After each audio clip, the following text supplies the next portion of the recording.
Sex workers, the unclassified untouchables. In a country such as India, where the word sex in itself is considered as a taboo to be spoken about in public, any occupation related to it is bound to attract contempt and disdain from the masses.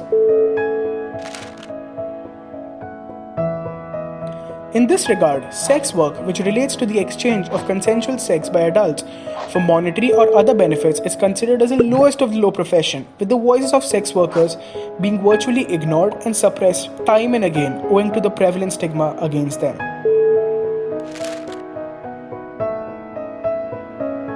An appalling fact in this regard is that most women engaged in sex work enter the industry at a very young age, at times even before attaining adulthood, and are then trapped in the darkness of its horrors, earning mere wages and unable to make a voluntary exit or switch to any other profession. Though this trap might have been created by the handlers of the mafia who organize such industry, the common public and even government institutions indeed play a significant role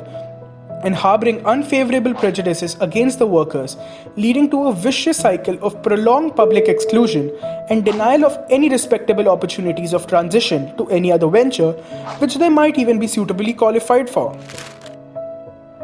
Thereby, the failure in recognizing the workers as an integrated and accepted part of the society as a result of the prevalent public stigma has rendered them helpless, unable to obtain any support and cooperation from any of the fractions of the society, leading to their continued economic exploitation at the hand of people in power.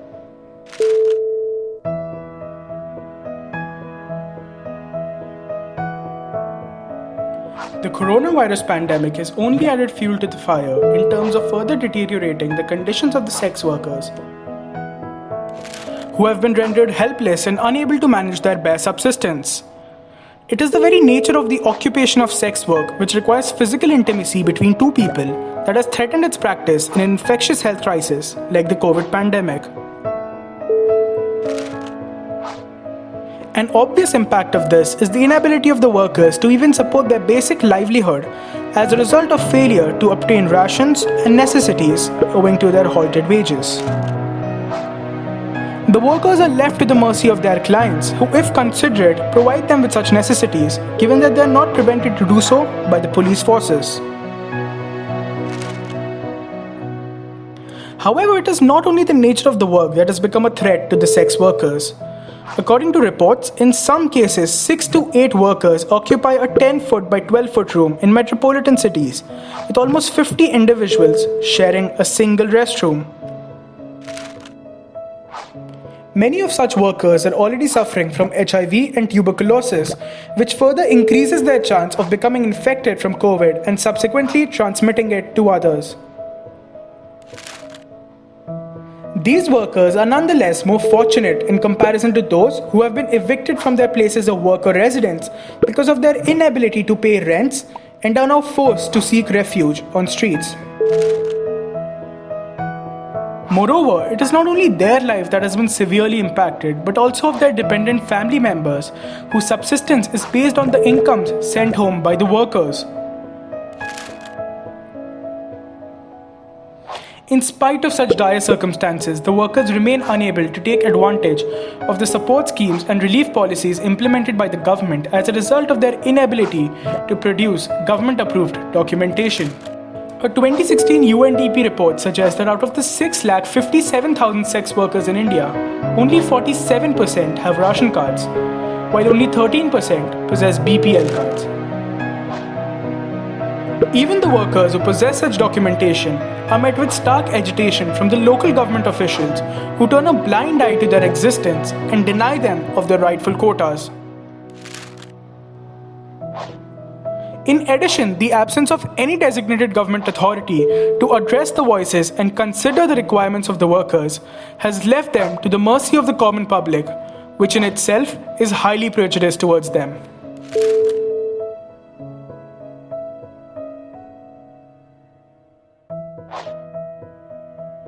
Karl Marx, the father of modern socialism and communism, had some rather strong views about prostitution and sex work.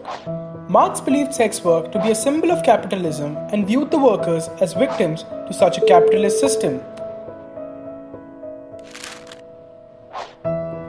In his book, The Economic and Philosophic Manuscripts of 1844, he defines sex work as being, and I quote, only a specific expression of the general prostitution of the laborer. He classified sex work as the lowest that capitalism can reduce human life to, since it not only snatches the objective conditions required for a person to work, but also devoids them of all the elements that constitute their humanity. Friedrich Engels, a fellow colleague and follower of Marxist theory, moreover believed that sex work dehumanized the workers and their clients by reducing the workers to being mere objects to satisfy the carnal needs of others, and the clients who hire them to be propagators of capitalism, who exploit human bodies to fulfill their lust.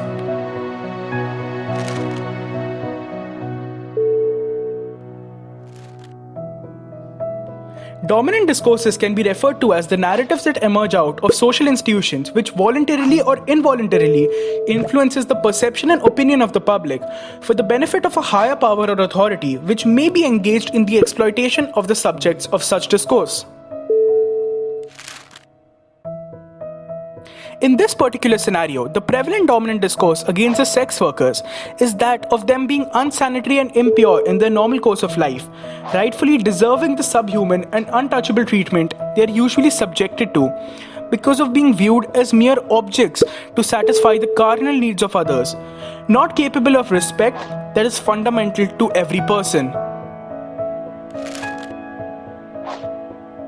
However, a deeper insight into this can reveal that this discourse, in its original sense, could have been created or inculcated by the organizers and participants engaged in such industry for their own selfish motives. These motives can be twofold. The primary vested interest in portraying such an image of the sex workers to the common public would be in order to create a barrier of public exclusion for the workers wherein the society fails to consider them as an inherent and integrated part and subjects them with an outcast treatment. This prevents the sex workers from approaching any of the fractions of the society for refuge or for opportunities of voluntary exit from the industry, which is in benefit of the organizers who have the filthy aim of suppressing any such possibilities in order to discourage desires of such kind and to succumb the workers to the trap that has been created for them.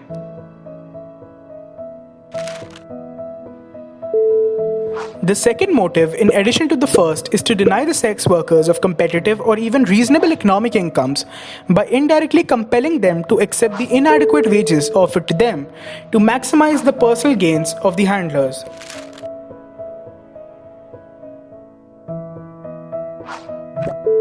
As a result of such prevalent discourse in the public arena,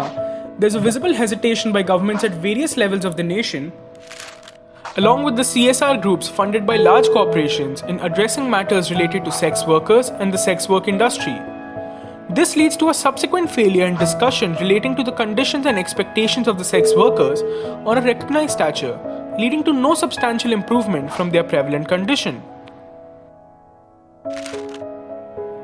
This hesitation primarily stems from the fear of addressing a sensitive matter, which might not be well received by the public or be contradictory to the conservative ideology of the organization itself.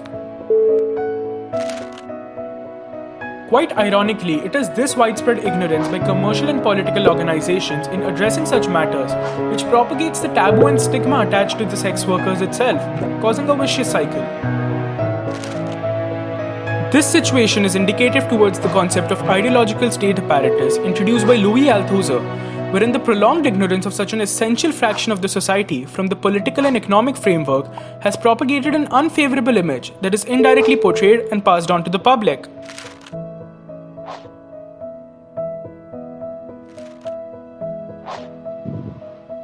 Moreover, a recent report by the Quint has brought forward incidents of irrational brutality of the police forces against the sex workers who restrict their movements for the procurement of goods and services even after the consideration of health and safety requirements. This is accompanied by the unnecessary aggression displayed towards their clients who intend to deliver such essential items to the workers. These incidents show the discriminatory nature of the police in hindering the sole source of subsistence and ration for the workers in such a crucial time. Incidents of similar nature taking place throughout the nation portray the oppressive and exploitative nature of the police forces against the sex workers in order to satisfy their personal agitation or to exploit the workers for sexual favors.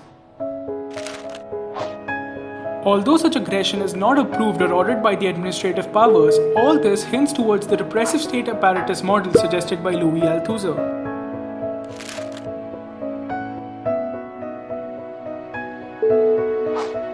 These actions of repressive confinement of the workers by prohibiting them from moving or anyone from reaching them for the delivery of essential supplies also leads to the violation of the right to livelihood mentioned in Article 21 of the Indian Constitution, titled Protection of Life and Personal Liberty. This is because of the fact that the imposition of irrational restrictions on the movements of the workers and their clients, even upon the adherence of health and safety standards, hinders the ability of the workers to lead a sustainable life owing to the failure to obtain basic necessities.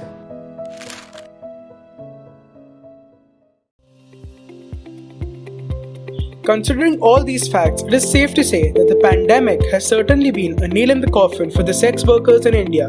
whose conditions have deteriorated drastically from bad to worse.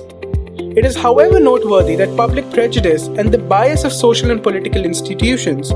has in fact played a substantial role in this deterioration over time. In this regard, the primary barrier that needs to be tackled by us as a society is to overcome the shackles of our mind, which prevents us from recognizing the workers as fellow human beings with needs and emotions similar to ours, deserving of sympathy and assistance to face such turbulent times. This change must, however, be expected of us, the educated youth and the so-called modern strata of the society, who are or will comprise the workforce in the commercial and political institutions. We have the power to influence the ideology of the upcoming generations for the positive and provide the workers with the opportunities to make their own decisions. But the question remains, who has the courage to take the first step?